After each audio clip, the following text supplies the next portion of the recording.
Good afternoon children. So നമ്മൾ ഏത് ചാപ്റ്ററാണ് പഠിക്കണത്? എയറിനെ പറ്റിയിട്ടാണ് അല്ലേ.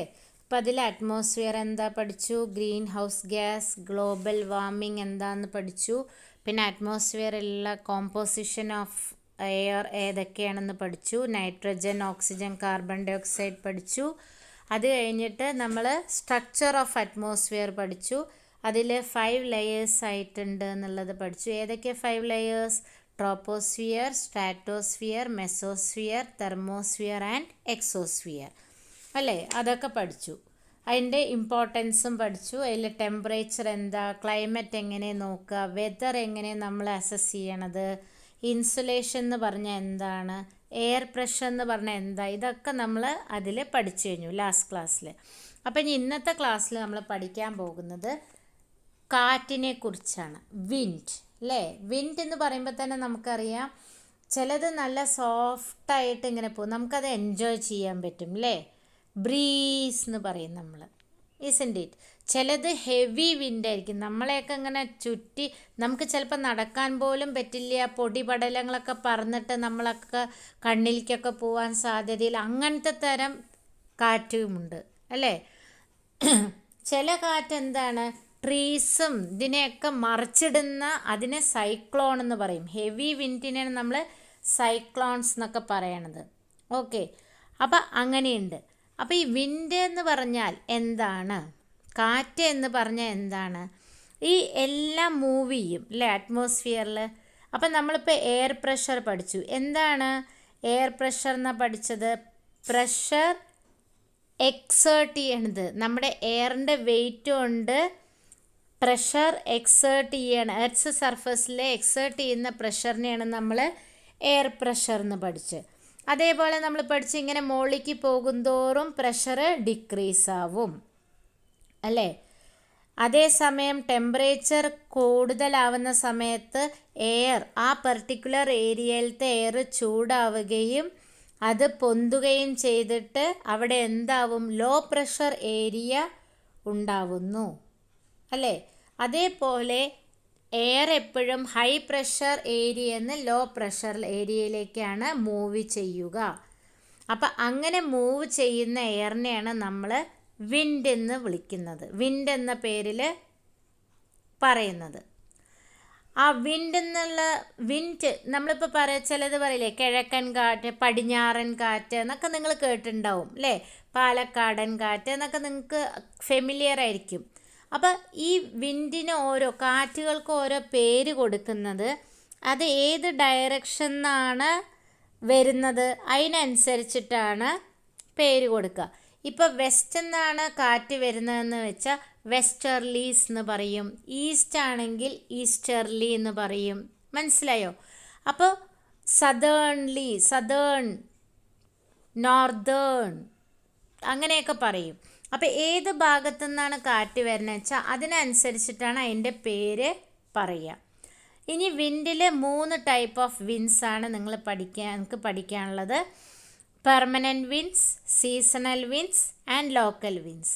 ഇതിൽ പെർമനൻറ്റ് വിൻസ് എന്ന് പറഞ്ഞു കഴിഞ്ഞാൽ അത് എല്ലാ കൊല്ലവും ഒരേപോലെ ബ്ലോ ചെയ്യുന്ന വിൻഡാണ്, കോൺസ്റ്റൻ്റ് ആയിരിക്കും,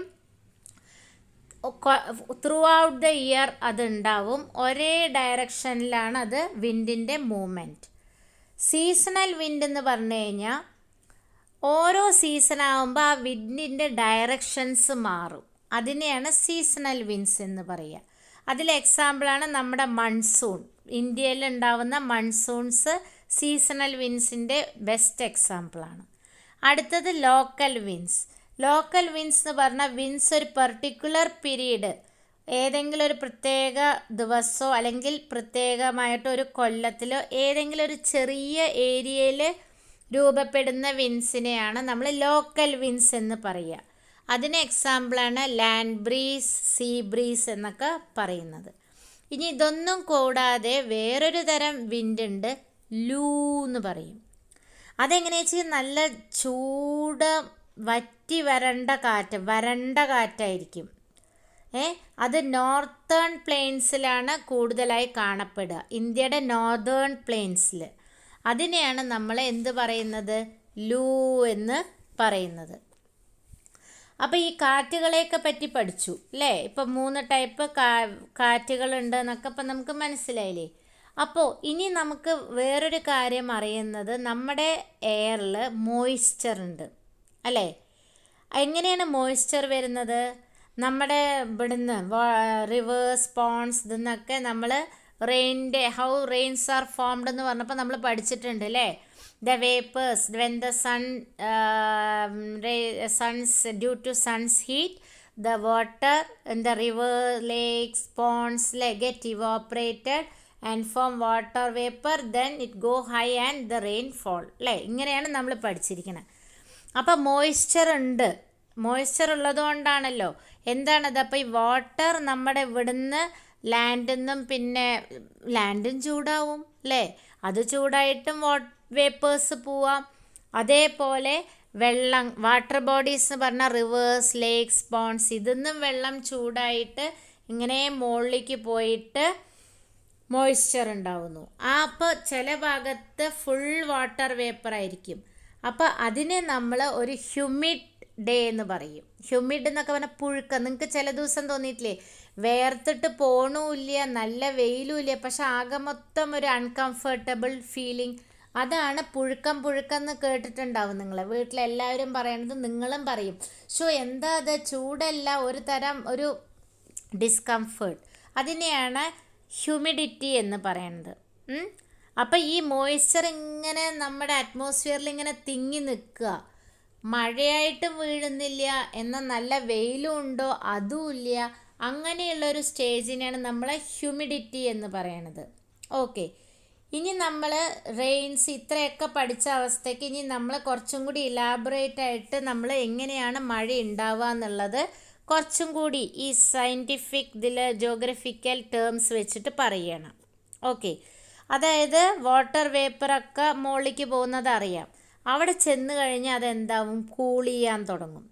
പിന്നെ ഈ വാട്ടർ വേപ്പർ അങ്ങനെ എന്തായിട്ട് മാറും, ഡ്രോപ്ലെറ്റ്സ് ഓഫ് വാട്ടർ ആയിട്ട് മാറും. അങ്ങനെ കുറേ ഡ്രോപ്ലെറ്റ്സ് ഓഫ് വാട്ടർ കൂടി ചേർന്ന് ക്ലൗഡ്സ് ആവും. അപ്പം ഇത് എല്ലാം ഇങ്ങനെ ക്ലൗഡ് അവസാനം ഹെവി ആവും. ഈ കണ്ട ഡ്രോപ്ലെറ്റ്സ് ഓഫ് വാട്ടറൊക്കെ ചേർന്നിട്ട് ക്ലൗഡ് ഹെവി ആവും. അങ്ങനെ ഹെവി ആവുമ്പോഴാണ് അതിങ്ങനെ, നമ്മളിങ്ങനെ ആകാശത്തേക്ക് വല്ലവരും നോക്കിയിട്ടുണ്ടോ, ക്ലൗഡ്സ് മൂവ് ചെയ്യുന്ന കാണുന്നില്ലേ? അപ്പം ഇനി മനസ്സിലാക്കിയുള്ളൂ, അതിൻ്റെ ഉള്ളിൽ മുഴുവൻ ഡ്രോപ്ലെറ്റ്സ് ഓഫ് വാട്ടറാണ്. അപ്പം അത് വല്ലാണ്ട് ഹെവി ആവുമ്പോൾ അതിനിങ്ങനെ എയറിലൂടെ മൂവ് ചെയ്യാൻ പറ്റും. അങ്ങനെ പെട്ടെന്ന് ഒരു ദിവസം അതങ്ങോട്ട് പൊട്ടി അതിൻ്റെ പേഴ്സിപ്പിറ്റേഷൻ താഴെ വീഴാണ്. അത് മഴയായിട്ടാണ് ഭൂമിയിലേക്ക് വീണ്ടും തിരിച്ചു വരുന്നത്. ഓക്കെ, അപ്പോൾ ആ precipitation that comes down to the earth, അത് ഭൂമിയിലേക്ക് വരുന്നത് ഏത് ഫോമിലാണ്? ലിക്വിഡ് ഫോമാണ്. അതാണ് റെയിൻ. ഇപ്പം മനസ്സിലായില്ലേ? ഇനി ഇതിൽ നിങ്ങൾക്ക് പേരുകളെ പഠിക്കാനുള്ളൂ. 3 ടൈപ്പ് ഓഫ് റെയിൻഫോൾ ഉണ്ട്. Conventional rainfall, orographic rainfall, cyclonic rainfall. അതൊക്കെ പിന്നെ ഹയർ സ്റ്റഡീസിൽ പോകുമ്പം ഡീറ്റെയിൽ ആയിട്ട് വരും, ഹയർ ക്ലാസ്സസിൽ പോകുമ്പോൾ.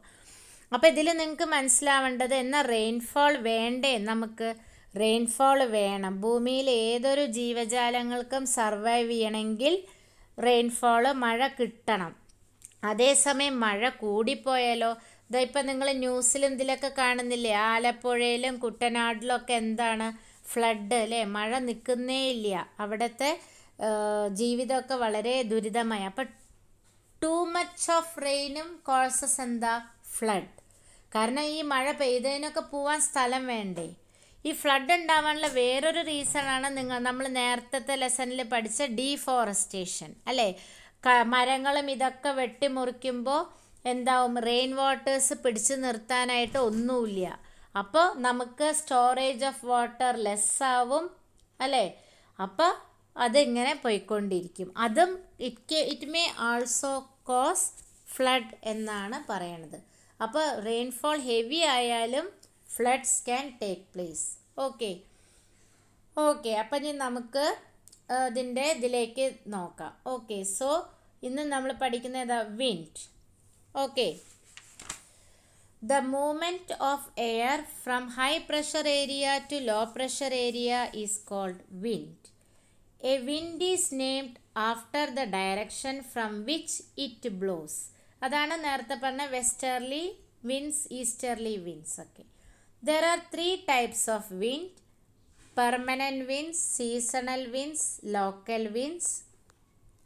Permanent winds, the trade winds, westerlies and easterlies are the permanent winds. It blow constantly throughout the year in a particular direction. Next is the seasonal winds, which change the direction in different seasons. That example is monsoons in India. Next comes the local winds, winds which blow during a particular period of the day or year in a small area.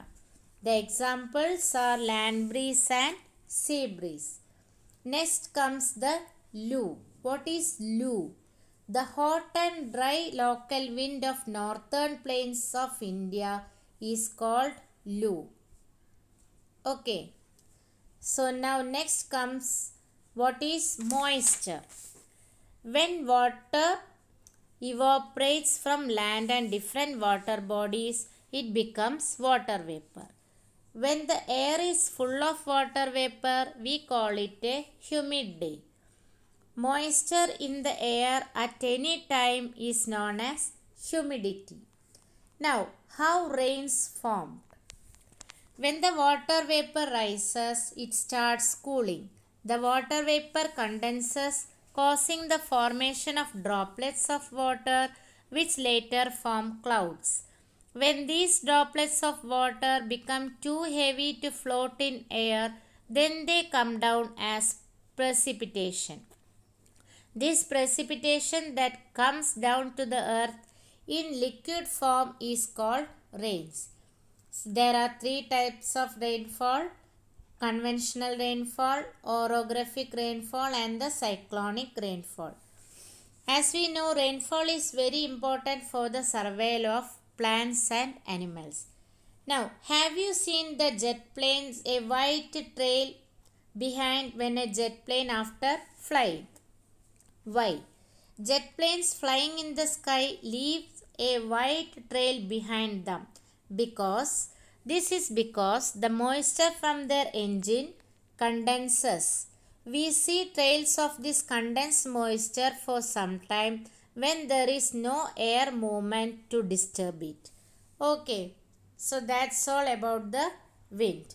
So by that chapter has over. Hope you all have understood. Read the text. Okay, thank you children.